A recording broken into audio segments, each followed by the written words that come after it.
Shoutout! Another tutorial. So, new song ata ni isa sa mga bagong kanta ni Sir Zack, no? Ang title ay Pulso, guys. 3 parts lang ata to, 3 to 4 parts. Halos para-pareho lang mga chords na ginamit. Start na tayo kaagad. Intro verses. So, eto mga chords, pakita ko muna. First part.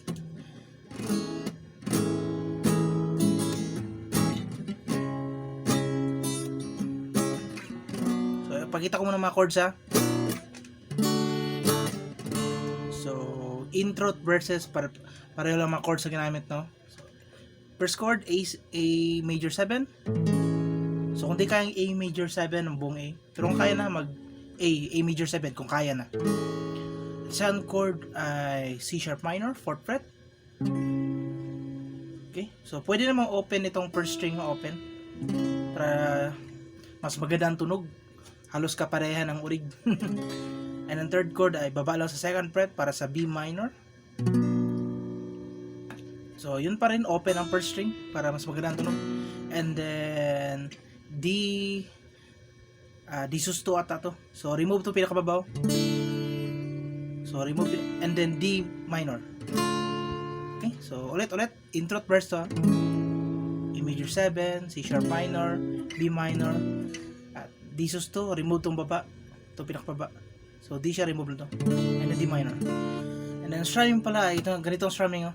Down, down, up, down, up, down, down, up, down. Okay? Down, down, down, up, down, down. Play natin na. Intro.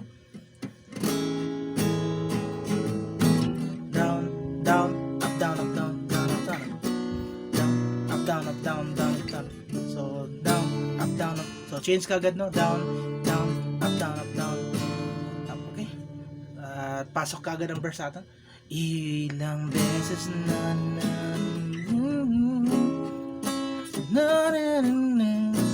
down, this is down. So, kaya ba lang mag-timing, ha?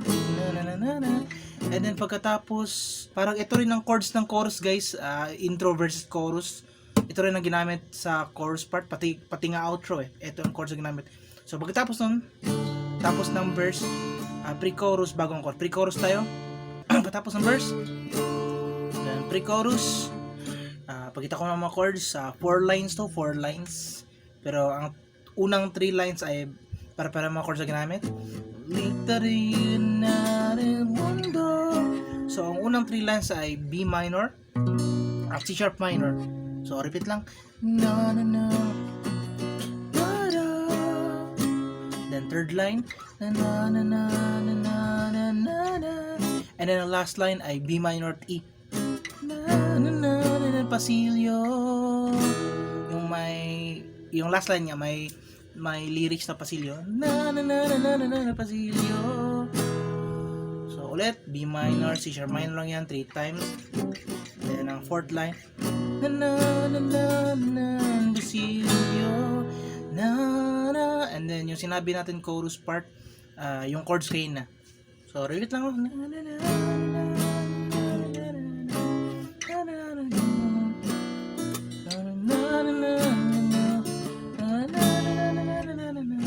So, yung chords, kaya na bala mag-timing at sa ending ng chorus, ay yun pa rin, pero ang timing nga lang. D minor, hold, D sus 2, hold, D minor. So, kaya na bala mag-timing ngayon, yan lang naman ang mga chords. And repeat lang, intro, repeat lang, pati verse. And then sa bridge part pala, guys, tama pala ang bridge part pagkatapos ng second chorus. Ulitin lang yung chords kayo na yung pre-chorus, pareho lang yung chords na ginamit. So, pareho lang. Yung sa pre-chorus, kaya na sinabi ko, kaya na bala mag-timing. Yung sa pre-chorus, yun ang chords ng bridge part. Ay, if you might not equal pala yun. So, yun na lahat, guys. Repeat lang chords lang. Kaya na bala mag-timing. Shoutouts sa inyo lahat. At hanggang dito man tutorials. See you sa mga next na uploads. Bye bye.